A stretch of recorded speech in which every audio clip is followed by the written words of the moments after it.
He steps back, he steps forward, and he starts shooting me. My ears are ringing, but I come into realization that he's shooting at me. 10 bullets. Hours of terror. One woman who thought she was just meeting her ex to talk. Shamay Pitts was 23 years old, a fashion model, a mother, someone building a life for herself. When her ex-boyfriend Joshua Woodruff reached out asking to meet, she agreed. Maybe it was closure she was after. Maybe she thought one final conversation could end things peacefully. She got in his car. What happened next would turn an ordinary day into a fight for survival that would leave doctors racing against time and a community asking, how did we get here? Because this wasn't a stranger. This wasn't some random attack in a dark alley. This was someone she knew, someone she'd trusted, someone she'd shared parts of her life with. And on that day, in that car, Joshua Woodruff made a choice that would change everything. Shamay was shot not once, not twice, but 10 times. 10 bullets tearing through her body as she sat trapped in that passenger seat. But here's where this story takes an even darker turn. He didn't stop the car. He didn't call for help. He didn't rush her to a hospital. He kept driving. For hours, Joshua drove her across multiple counties while Shamay begged, pleaded, for him to get her medical attention, blood loss, shock, pain beyond comprehension. And still, he drove.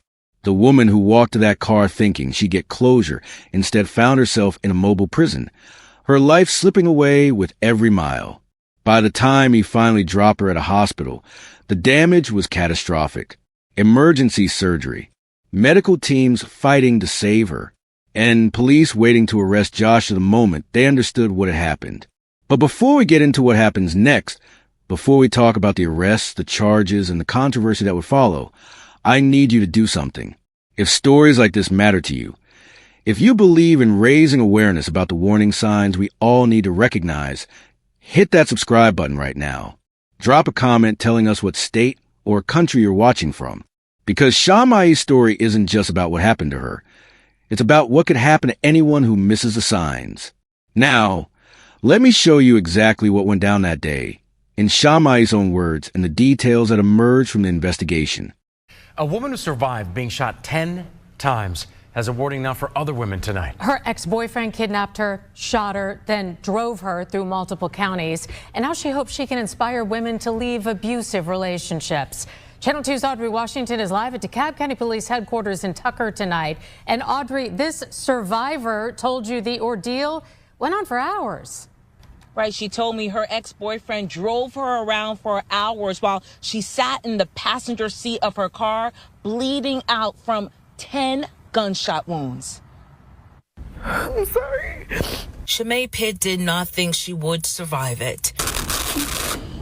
Right here, I have a bullet wound. She says on November 2nd, in a fit of rage, her ex-boyfriend Joshua Woodruff shot her 10 times. I see the inside of me on the outside. Pitt tells me she agreed to meet with her ex to talk. She says that conversation turned violent and there was a struggle inside of her car. He steps back, he steps forward, and he starts shooting me. My ears are ringing, but I come into realization that he's shooting at me. Pitt says Woodruff then drove her from Snapfinger Road in DeKalb County to Douglasville. At one point, she says she heard Woodruff make 2 phone calls. Basically asked him what to do with my body.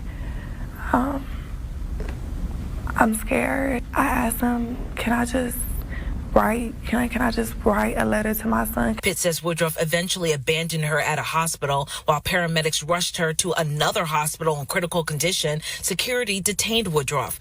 Police charged the 25-year-old with aggravated assault and false imprisonment. Pitt's mother says she wants the charges upgraded. He needs to be charged for bringing over county lines. He needs to be federally charged for having an automatic switch, which is a federal offense. A few days ago, the Fulton County DA said Atlanta is under a domestic violence epidemic with nearly 1,000 felony cases pending. Pitt says she hopes more people in an abusive relationship will get out before it's too late. You see that red flag, run away.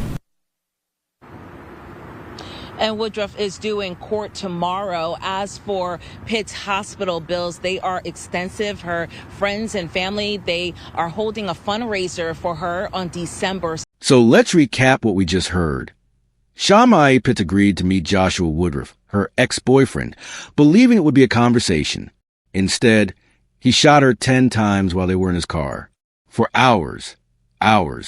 He drove her across county lines as she begged for her life, begged for help, begged for mercy. He ignored every plea.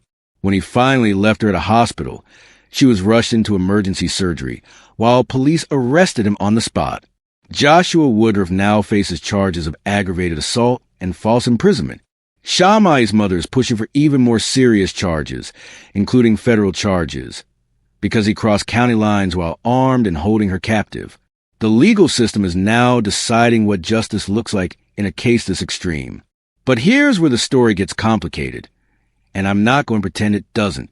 Social media exploded after this incident, and not all of it was support for Shamay. Some people dug into her past. They found allegations, claims that she and Joshua had been involved in criminal activity together, accusations of fraud, extortion, a so-called Bonnie and Clyde relationship. People question her character.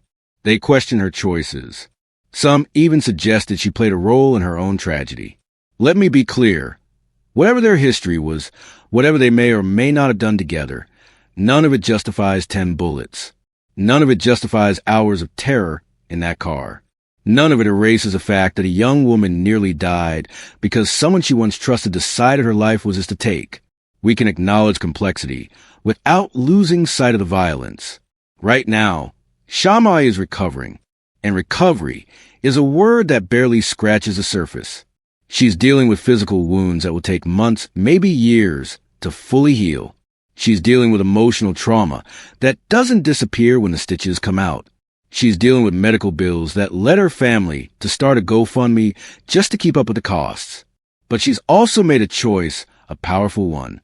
She's chosen to go public with her story, not for sympathy, not for attention, but to warn other people about the signs they might be missing.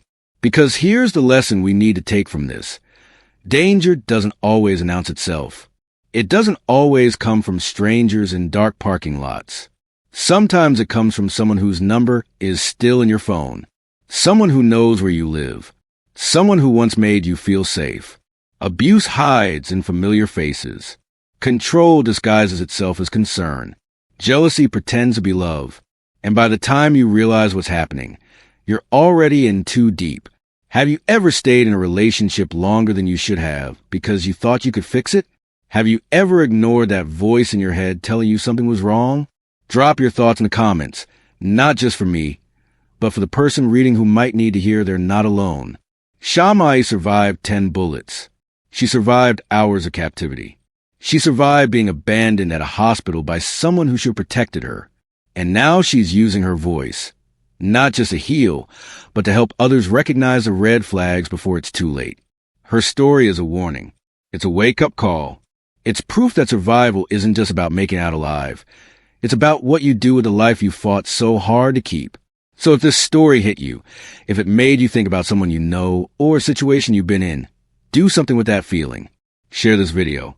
Hit the like button. Tell us in the comments, what do you think really happened here? What warning signs do people ignore most often? And most importantly, if you or someone you know is in a relationship that feels off, that feels controlling, that feels dangerous, don't wait for it to get worse. Reach out, talk to someone. Get help before you become another story like this one. Shamay Pitts is alive today, but not everyone gets that chance. Let's make sure her survival means something. Let's spread awareness. Let's save lives.